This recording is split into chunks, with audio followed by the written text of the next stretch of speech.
Expedition Yacht Captain Grant Maughan specializes in the design of rugged expedition yachts. Grant's designs are based upon his 30-plus years experience, starting as a commercial fisherman in Australia and working his way up to become an accomplished captain of major expedition yachts, operating in all oceans, including off of Greenland and Antarctica.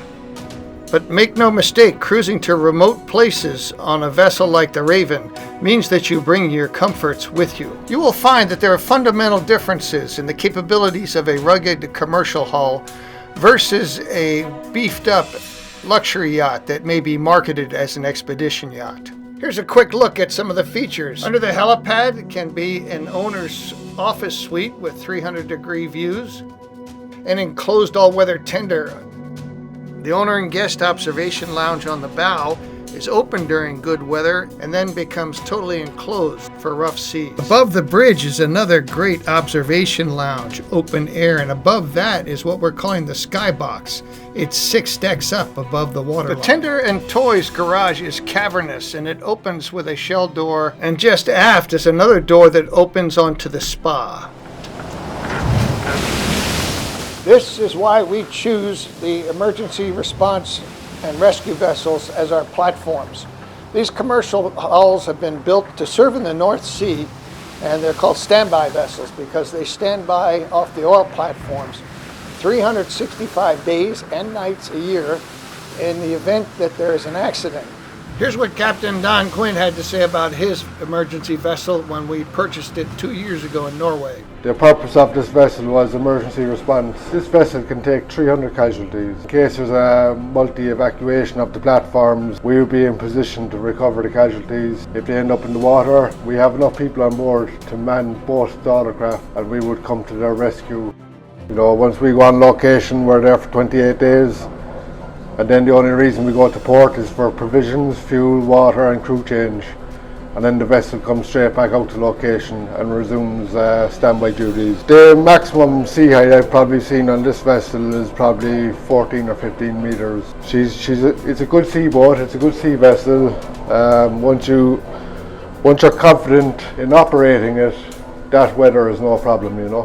Further validation of the commercial platform would be Ocean Explorer, which started as this commercial vessel. The charter yacht Legend, which was a Russian icebreaker that was converted. And here's the ocean research ship Falkor 2, which is based on an offshore supply vessel that was built in Spain originally. These vessels were developed primarily by Norwegian designers and other Northern Europeans. They've been built in shipyards in series in Spain, Norway, Germany, Holland, and Eastern Europe. And so one of the great advantages, not only because of the capabilities of the platform, but also we can go into a shipyard that has already built one of these vessels, and they know the steel weight, they know the man hours, and we know what the commercial rates are to build one of these hulls. That's a tremendous advantage when it comes to contracting to build a new vessel. The end result is that we get commercial rates, and commercial rates tend to be less than half of what you get in a yacht yard. Another thing that we like about these designs is that the pilot house, the bridge, and the structure for the crew is aft from the bow, which is different on OSVs and workboats, and it's very similar to research ships or military coastal patrol vessels. And so they have a nice balance in that way. They're also very beamy. They've got plenty of volume. They also have stability from that. And as with most commercial vessels, the wide open aft deck is high load bearing. For us, the advantage is that we can build what we need out on the aft deck. We have the helipad, we've got the owner's offices, we can put a swimming pool, we can add more accommodations and spas. Whatever we need, we can put on that deck. These vessels also have very good performance. They're designed to cruise between 12 and 14 knots. At economy speeds like 10 or 10.5 knots, they might burn only 75 gallons per hour. Full speed about 100 gallons per hour. They also have tremendous tank capacities so that they've got long range. We are currently bidding new builds at a number of commercial shipyards, and so if this kind of project would be of interest to you, please get in touch.